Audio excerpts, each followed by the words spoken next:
Very happy to be joined this morning by Juan David Rojas, a journalist with a great Substack you guys should all check out. You're going to love the name, too. It's called Social Democracy with Populist Characteristics. Great to see you, Juan. Thanks for having me on, guys. So there are many things we could discuss with you, but today we have you joining us to help us understand what the hell we are doing vis-a-vis Venezuela. We can put this image up on the screen, this video that was released by the Trump administration after, what you can see here is like this relatively small boat out there in the water, and either via a drone strike or an attack helicopter, we come in and blow this thing out of the water. Now, the Trump administration claims this was 11 Trinidad drug smugglers. Have they released any evidence of that? No, they have not. So, Juan, let me just first get your reaction to this development, the illegality of it, and why we should be very skeptical of some of the claims here that are being made by the Trump administration. Yeah, I mean, I like to, give people the benefit of the doubt. I tried to be as charitable as possible before with the CCOD deportations to El Salvador, and I'm pretty hawkish on immigration. But, I mean, what we've seen time and time again with this government is that their credibility is zero. And, I mean, it's sad because there are a lot of, professionals in, the DEA, and, Rubio claimed that the DEA was involved in this. I strongly doubt that. I mean, I don't think that the DEA would sponsor, would sanction, extrajudicial killings of this kind. But, I mean, what I mean to say is that, there's people in government that, know things about Tren de Aragua. And a lot of the people that we've been told in the government, have, verified Tren de Aragua members. They've said that, oh, it's because they have tattoos, of autism awareness. We shipped people to El Salvador that had, an autism awareness tattoo. And Tren de Aragua, they're not the Bloods and the Crips. They're not MS-13. There are gangs that use tattoos as, markers of affiliation. That's not the case with Tren de Aragua. Similarly, they have been known to deal drugs at small scales on the street level in Venezuela, but across international borders, it's not really their thing. So honestly, I think it's possible that these were drug runners of some kind, maybe, to be charitable. But what I can say for sure is that it's extremely unlikely that it was Tren de Aragua. And the reason they probably are saying that is because they designated it, a foreign terrorist organization. And so they claim, and the legality of this is still dubious, that because it was designated a foreign terrorist organization, they have the authority to just, extrajudicially kill them as if, they were Al Qaeda in Afghanistan. Well, it's a similar thing. It's kind of we're bringing the war on terror. Yeah, they may claim that authority. They don't really have that authority. Yeah. I mean, I understand the war on terror designation has been, that authorization of the use of military force has already been stretched beyond recognition. But to then use it against a cartel is another, extraordinarily, we'll call it a legal leap, I think is the most fair thing that you could say. And by the way, unless something has changed, Juan, I have not actually even seen the administration use that justification. The reporting I saw is they're still trying to figure out how they're going to claim that this was remotely justified. Yeah, and, Rubio's changed his story. He said first that the boat was going to Trinidad, which is more plausible. I mean, that also seems kind of unlikely because if you know anything about, geography, Trinidad's right off the coast of Venezuela.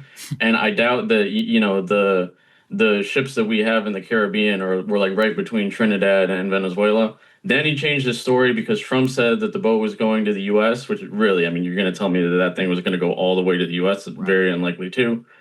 So, yeah, there's a lot of holes in this. There's also a question about, the number of people on that boat. 11 people. Drug runners, you typically don't want to have that many people on a boat because you're trying to, maximize the amount of drug cargo that you're shipping. So, yeah, it's all well, very the dubious. Thing is, Juan, this is what I'm worried about. I don't think anything has to do with drugs. I looked at the DEA's own estimates. 93% of all cocaine in the United States is trafficked via Colombia to Mexico to America. 93%. The rest of the 7% is some Venezuela, whatever. All right, so we're dealing already with not even tertiary. It's not even fair to say that. The most side actor of side actor possible. At the same time, Southcom and this huge U.S. military built up is coincided with this strike, a warning to Maduro and some $50 million bounty on his head. So this looks like a very convenient Noriega-style operation to basically, for an excuse of regime change in Venezuela. Is that how you see it?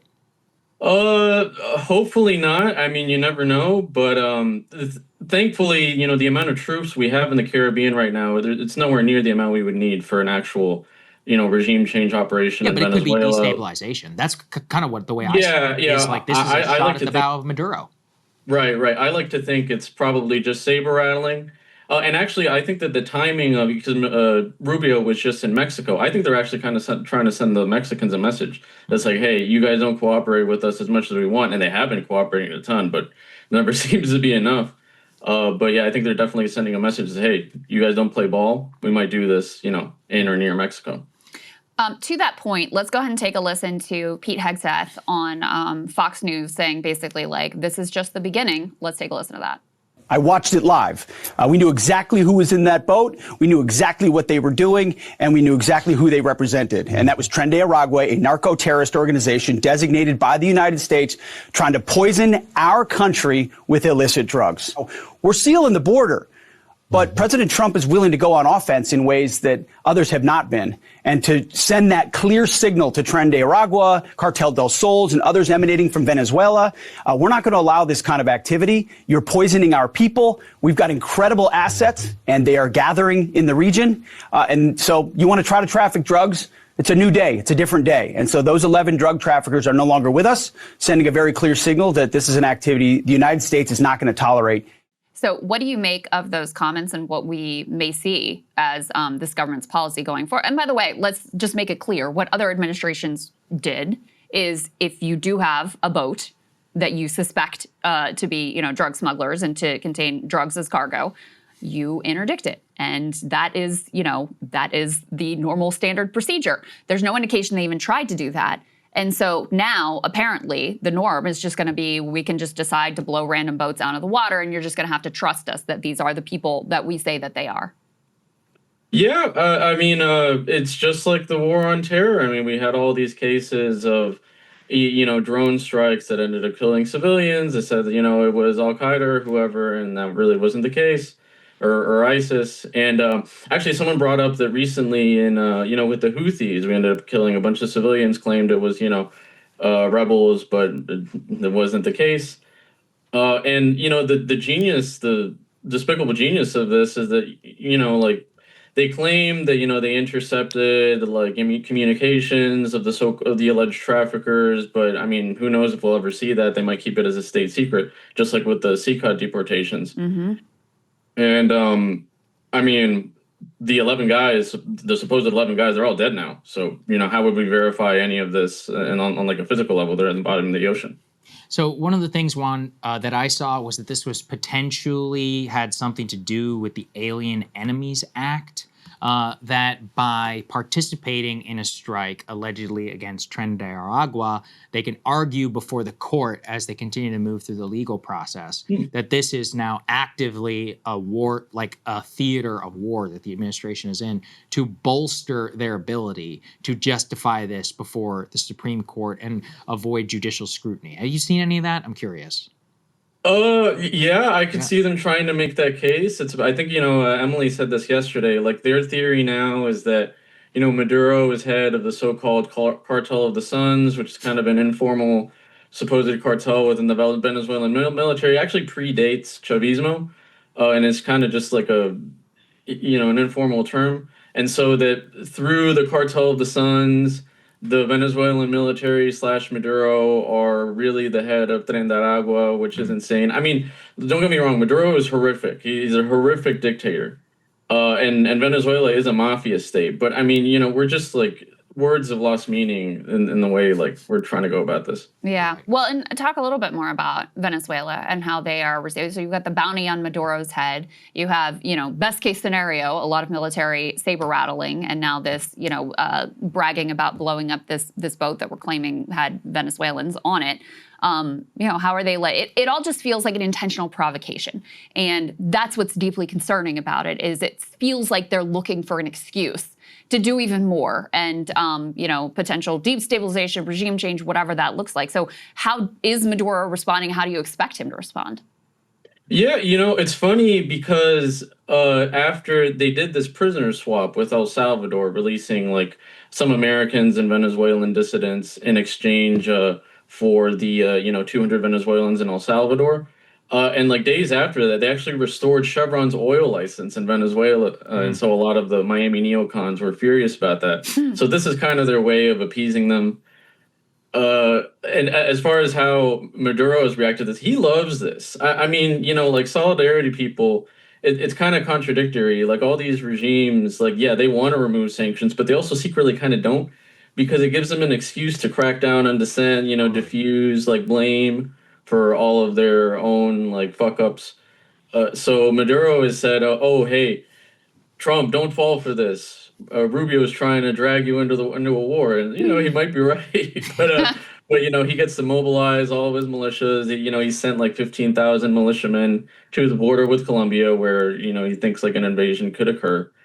And it's great saber rattling for him. He loves this. Yeah, exactly. See, that's Interesting. that's always the part that it's like other countries also have politics. You can be a dictator and have politics. That's just how Yeah. it works. It's funny that he played the Rubio card. Yeah, I mean, I'm curious on Mexico because, like we said, look, I mean, I saw these guys. They're like, "Oh, this is revenge for fentanyl." I'm like, guys, like 99.9% of the fentanyl that enters the United States, it comes from Mexico. The cartels with any power, they're in Mexico. You know what the tricky problem is? While Mexico and its government has a lot of links and corruption with all this to the cartels, Mexico's also the number one trading partner of the United States. So what are we going to do here? And so broadly, I'm curious, like you're talking about saber rattling and all of this. There's been so much talk. Oh, America's going to go after the cartels in Mexico. The one reason I've never thought that would actually happen is because of the NAFTA and trading. I was like, you would genuinely nuke the U.S. economy if they shut down the border. I mean, I'm curious how because you're an expert on Scheinbaum as well, how she is navigating all of this right now, especially with Rubio down in Mexico. She's done really well and has deeply increased cooperation with the U.S. Has also taken a very aggressive and smart security strategy. Actually, fentanyl seizures south of the border at record highs and north of the border are at record lows. So, both of them were saying that like the cooperation has yielded fruit, and that's absolutely true. On the other hand, the question is whether it'll be enough for the White House. And the problem with this government, as you guys have pointed out, like with the Iran strikes, it's a lot of it is vibes, a lot of it is symbolism, a lot of it is just showing we're doing something. So like with Iran, we bombed Iran. Is that going to actually prevent them from getting nuclear weapons? No. If anything, they're more likely to get them. So with Mexico, I can see them just like doing some kind of strike just because it makes the base feel good. Yeah, I totally agree. Similar with because people, it's like Venezuela. people don't use Google. I'm like, okay, so listen, I'm got no love for the drug cartels. All right, I got zero. I'm like, a simple Google search. How much fentanyl comes from Venezuela? Zero. How much cocaine comes from Venezuela? Not much. We have $50 million bounty on Venezuela's leader's head, and we literally recognize a different government. And we have a government full of people who've been wanting to overthrow Venezuela now. And you just said, a critical part of the Miami coalition are literally expatriate Venezuelans who are trying to get the Secretary of State, who used to represent them, to overthrow their government, who once posted a video side by side of Maduro next to Gaddafi. So what are we doing here? It's like that is where I just see zero skepticism. Again, not even on the drug claims. It doesn't take a genius to draw this stuff together, not to mention the history of U.S. Policy on Latin America to say, maybe there's something else going on here, And I don't know. I'm scared, Juan. I'm scared about a sleeper regime change, destabilization, or any of this. I don't think any of this has to do with drugs as of right now. Or maybe it does. You can correct me if I'm wrong. Yeah, I mean, in fairness, like a lot of the cocaine that comes out of Colombia does go through Venezuela, especially like the coca fields near the Colombia-Venezuela border. But yeah, and in the grand scheme of things, it's not that much. As far as regime change is concerned, I mean, look, Maduro is horrific, and I live in South Florida. I'm in Fort Lauderdale, and I hate his guts too. But like, we have to think about this. What are the consequences of like removing this guy? Venezuela is a failed state. It's controlled by a bunch of different armed actors, guerrillas, Tren de Aragua, a bunch of other criminal actors. Like, you remove this guy, like, and we're in some sort of prolonged Vietnam, Iraq-esque war in our hemisphere. Like, my God, and what are the migratory consequences That's of right. like even more people would leave? Like, Venezuela is not going to get fixed overnight, and most sober Venezuelans know this. Yeah. Yep, you're exactly right. Absolutely right. Thanks for joining us, man. We always appreciate your analysis. Thanks, guys. Hey, if you like that video, hit the like button or leave a comment below. It really helps get the show to more people. And if you'd like to get the full show ad-free and in your inbox every morning, you can sign up at breakingpoints.com. That's right. Get the full show, help support the future of independent media at breakingpoints.com.